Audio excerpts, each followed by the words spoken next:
자, 오늘은 사도행전 16장의 말씀을 통해서 제목이요, 내용과 껍질이라는 제목으로 주의 말씀을 증거하겠습니다. 여러분 이제 잠시 저를 보실까요? 사도행전 15장 후반부부터 18장까지가 사도 바울이 2차 전도 여행을 떠나는 내용들이 담겨져 있어요.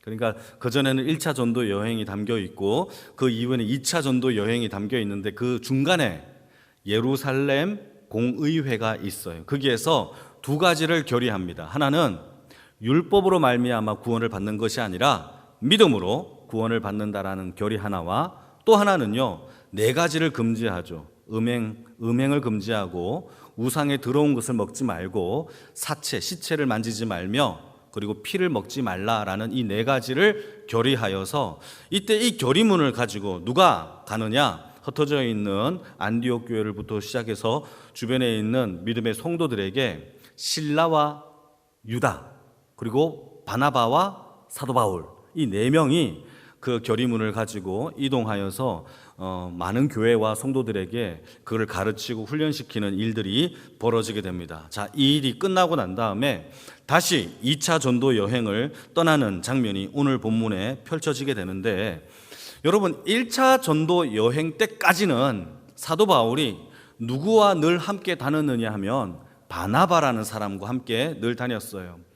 그와 함께 동고동락을 하고 죽음의 위기와 또 핍박과 또 도망침과 여러 가지 수모를 다 함께 겪었어요. 이때 여러분 기억나십니까? 안디옥 교회에서 이 바나바와 사도 바울을 파송할 때에 수행원으로 한 명을 붙여주는 사건이 벌어지는데, 이때 마가라고, 요한이라고 불리는 마가라는 수행원을 붙이는 사건 기억나시면 아멘? 와, 여러분 대단하십니다. 예. 요한이라는 사람, 마가라고 불리는 이 요한이라는 사람이 따라가는데 어느 지점에서 이 마가라는 사람이 중도 하차를 하죠. 그리고는 예루살렘으로 돌아가 버립니다. 그 이유에 대하여는 성경에 자세하게 기록되고 있지 않아요. 그런데 우리가 왜 돌아갔는지를 유추해낼 수가 있어요. 여러분, 사도 바울이 2차 전도 여행 때 마가라고 불리는 이 요한을 바나바가 데리고 가자고 할 때에 이 사도 바울이 화를 냈어요? 화를 내지 않았어요? 화를 냈어요. 자, 그 말은 정당한 이유 없이 이 마가라는 사람이 전도 여행 중에 그 이탈하여 떠났다라는 것을 우리는 알 수 있죠. 왜 떠났는지는 모르겠어요. 그러나 중도 하차했고 힘들어서 떠났든지 마음이 안 맞아 떠났든지 아니면은 두려워서 핍박받는 게 두려워서 떠났든지 간에 이 마가라는 사람은 1차 전도 여행 중에 떠나게 됩니다. 자, 문제는요, 2차 전도 여행 때에 또다시 바나바가 이 마가라는 사람을 데리고 가자라고 또 이야기를 합니다.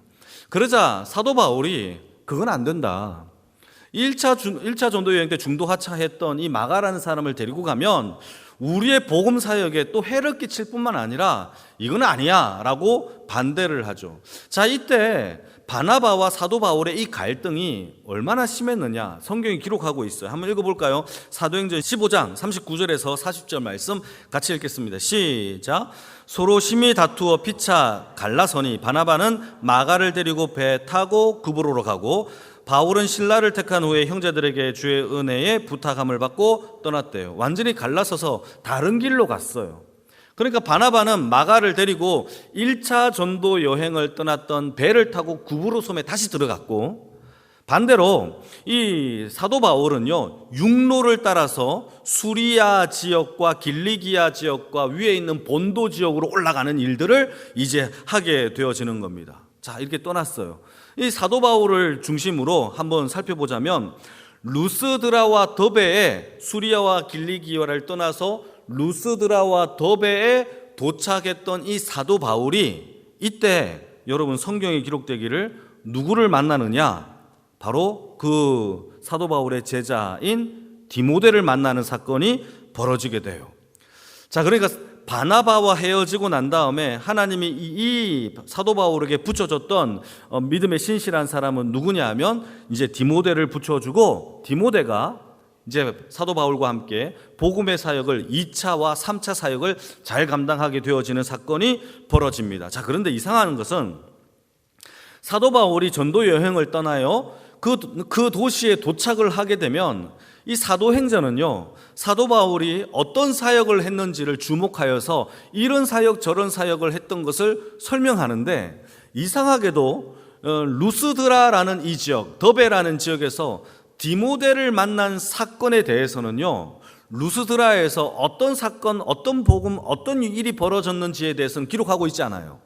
오히려 누구를 더 주목하고 있느냐 하면 디모데라는 사람을 더 주목하고 디모데의 이야기를 더 많이 펼쳐지고 있다는 것을 성경을 볼 수 있죠. 자, 그런데 디모데가 도대체 누구냐? 성경에 기록되기를 보게 되면은 그의 어머니는 유대인이에요. 그리고 예수를 믿는 크리스찬이라는 거죠. 그리고 그의 남편, 다시 말해서 디모데의 아버지는 누구냐? 헬라 사람이라는 것을 기록하고 있어요. 그리고는 디모데를 설명하기를 루스드라에서 칭찬받는 청년인 것을 성경은 설명을 하고 있습니다. 자, 그리고 사도 바울이 디모데에게 하나님의 말씀을 가르치고 복음을 가르치고 난 다음에 이 디모데라는 사람이 너무나 착실하고 성실한 것을 사도 바울도 깨달아요. 그리고는 어떻게 하느냐? 이 디모데를 자기의 제자로 삼아서 함께 복음의 전도 사역을 하자라고 이게 요청을 해요. 그러자 디모데가 그 요청을 수긍하여 2차, 3차 전도 여행에 동참하는 사건이 오늘 본문을 통하여 벌어지게 되는 겁니다. 자, 이때 디모데가 할례를 아직 받지를 못했다고 성경은 얘기합니다. 할례는요, 여러분, 디모데는 믿음으로 말미암아 구원을 받는다라는 것을 사도 바울이 이미 우리가 예루살렘 공의에서 이미 얘기를 했잖아요. 그럼에도 불구하고 디모데를 자신의 제자로 삼고 복음의 전도 사역을 할 때에 늘 걸림돌이 되는 사람이 누구냐 하면 예루살렘에 있는 유대인들이 걸림돌이 되는 거죠. 그러니까 디모데와 함께 이렇게 전도 여행을 하다가 전도 여행에 대한 보고를 하기 위하여 예루살렘에 들어가게 되면 디모데에 대하여 유대인들이 말을 할 거 아닙니까? 그 사람은 할례를 받았느냐에 대한 걸림돌을 없애기 위해서 사도 바울은 디모데에게 할례를 받을 것을 종용해요. 그리고 디모데가 할례를 받는 사건이 펼쳐지게 됩니다. 자, 그리고 지금부터 2차, 3차 전도 여행 때 드디어 4명의 사람이 함께 뭉쳐져서 팀이 되어서 복음을 전하게 되어지는데, 1차 때는 사도 바울과 바나바가 한 팀이 되어서 움직였죠. 이제 2차, 3차 전도 여행 때는요, 4명이 뭉쳐지는데 이 4명을 우리는 기억해야 됩니다. 첫 번째는 사도 바울. 누구라고요? 사도 바울. 그리고 실라. 여러분, 예루살렘 공회에서 4명의 사람을 보냈잖아요. 그 중에 실라가 있었죠. 두 번째 실라. 세 번째는 오늘 본문에 나오는 디모데. 마지막 4명, 그 사람은 누구일까요? 맞아요. 누가가 얘기했어요? 누가예요. 사도행전의 저자인 누가가 함께 따라가요. 그래서 이 사도행전의 집중은요, 사도 바울의 복음 전도 사역에 집중되어지는 것을 보게 되는 겁니다. 같이 한번 읽어볼게요. 4절 5절입니다. 같이 읽겠습니다. 시작.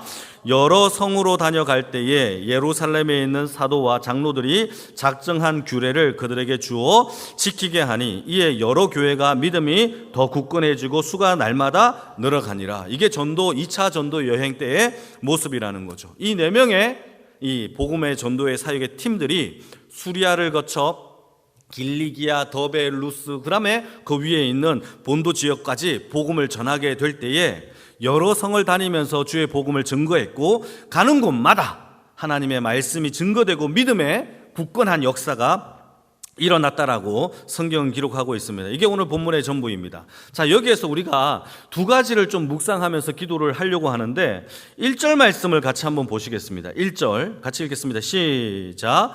바울이 더베와 루스드라에도 이름에 거기 디모데라 하는 제자가 있으니 그 어머니는 믿는 유대의 여자요 아버지는 헬라인이더라.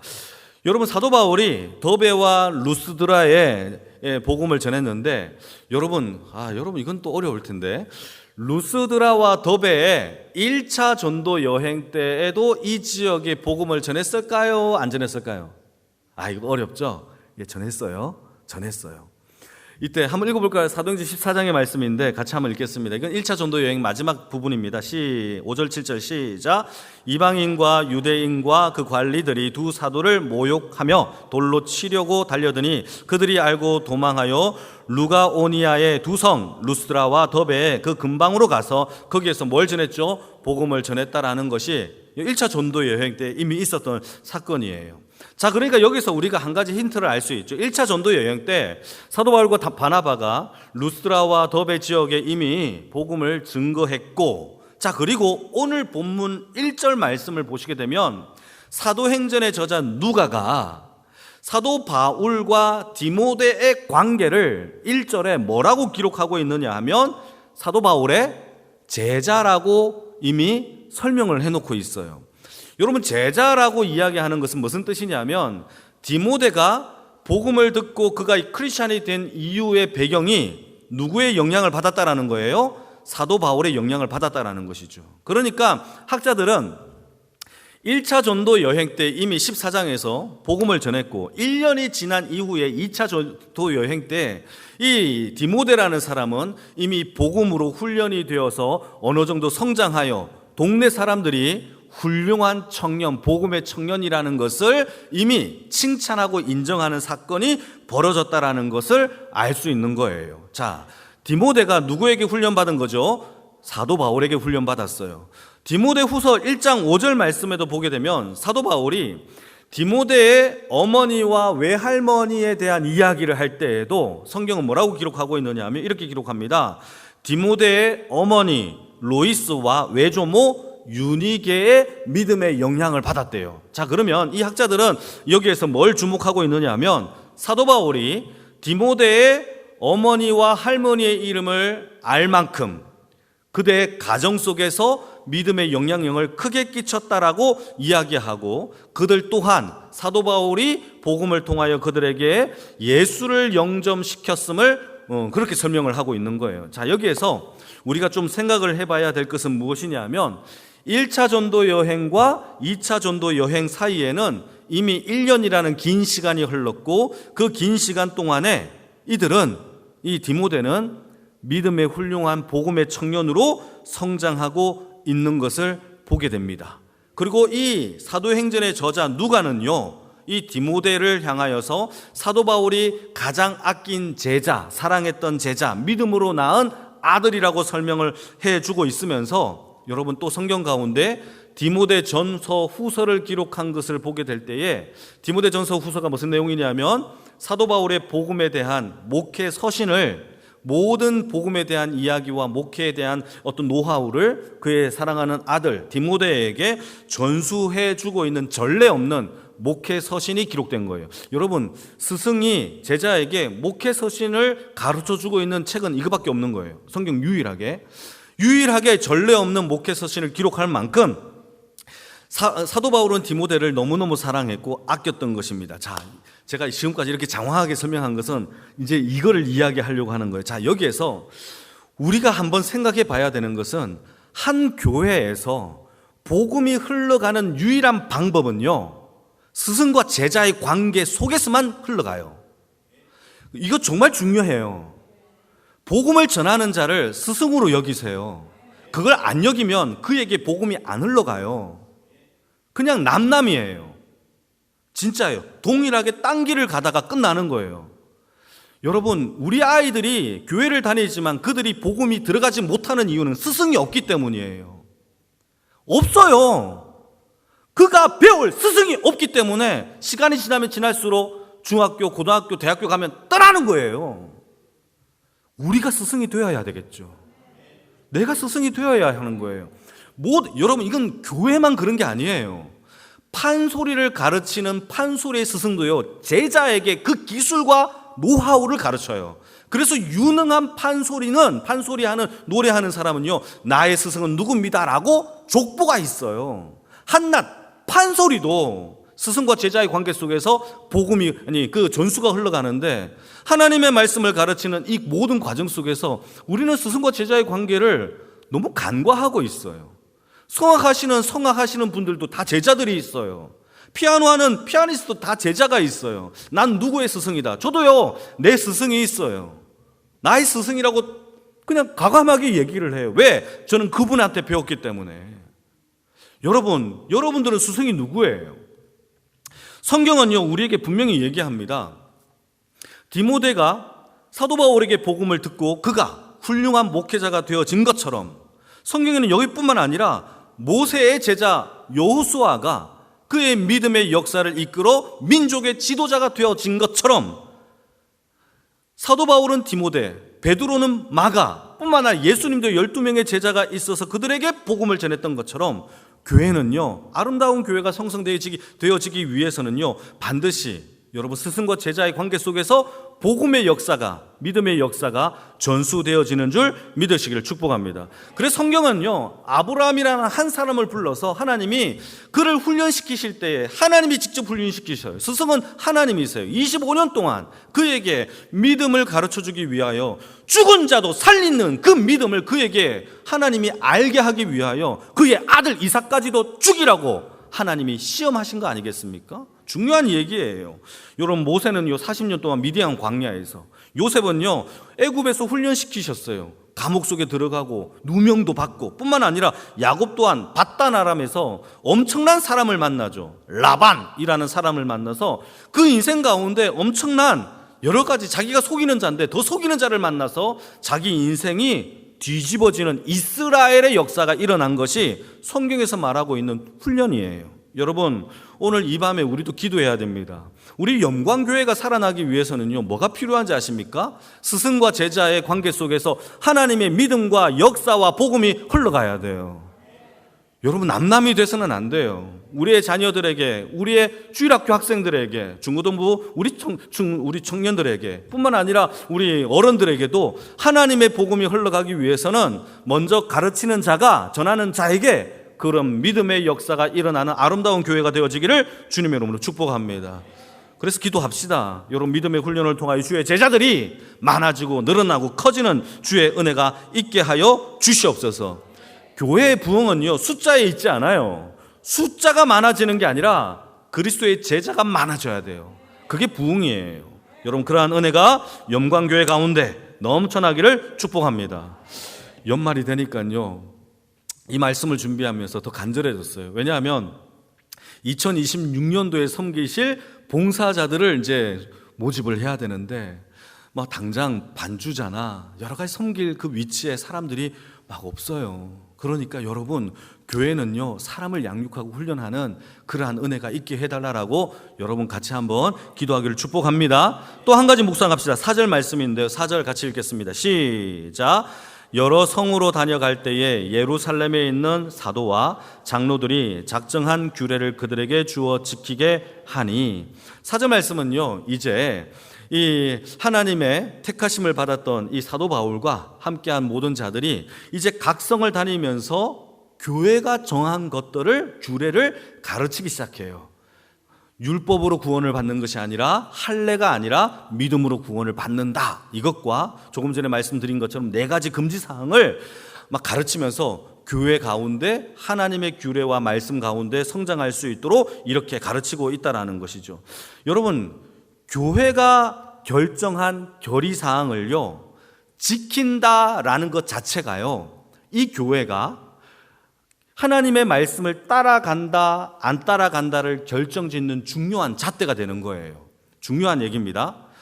여러분, 교회가 결의한 내용들을 지키는 자는, 또 안 지키는 자는 두 종류의 사람이 있을 수 있겠죠. 하나님 앞에서 교회가 결의한 규례와 이 법도를 지키는 자가 신자와 불신자를 구분하는 중요한 기준 잣대가 되는 것이, 자, 이때부터 이제 역사되어지는 겁니다.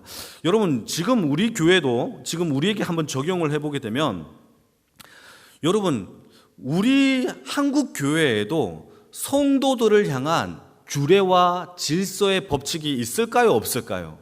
있어요. 권징조례가 있고요, 칠의 조항이 있어요. 여러분, 이거는요 사람이 임의적으로 만들어 볼까 해서 만든 게 아니라 한국 교회가 거룩하여지고 예배가 예배다워지며 아름다운 하나님의 말씀을 담기 위해서 정해놓은 규칙이란 말이에요. 이것을 지킴으로 인하여 여러분, 신자와 불신자를 구분하는 기준 잣대가 되어진다는 것이죠. 성경에서 벗어나지 아니하는 질서를 세워놨단 말이죠. 중직자가 되면 예배 생활의 모범이 되어야 되겠죠. 교회의 덕을 위하여 여러분 불의와 갈등을 세우는 것이 아니라 연합과 화합을 이루기 위하여 내 자신을 헌신하는 것이 필요해요. 이게 제 얘기가 아니에요. 사사로운 은사를 하지 아니하고 교회가 건강하게 세워지기 위해서 우리가 그것을 규칙으로 정해놓고 잘 지켜나가는 것이 아름다운 교회가 되어지는 성장하는 영양분이 되어진다라는 사실을 우리도 깨달아야 된다라는 사실입니다. 여러분 질문 하나 해볼게요. 계란 아십니까? 계란이 내용물이 중요할까요? 껍질이 중요할까요? 그렇죠. 근데요, 계란 껍질이 깨졌어요. 그러면 내용물은 함께 망가져요. 여러분, 우리는요, 내용물을 중요하게 여겨요.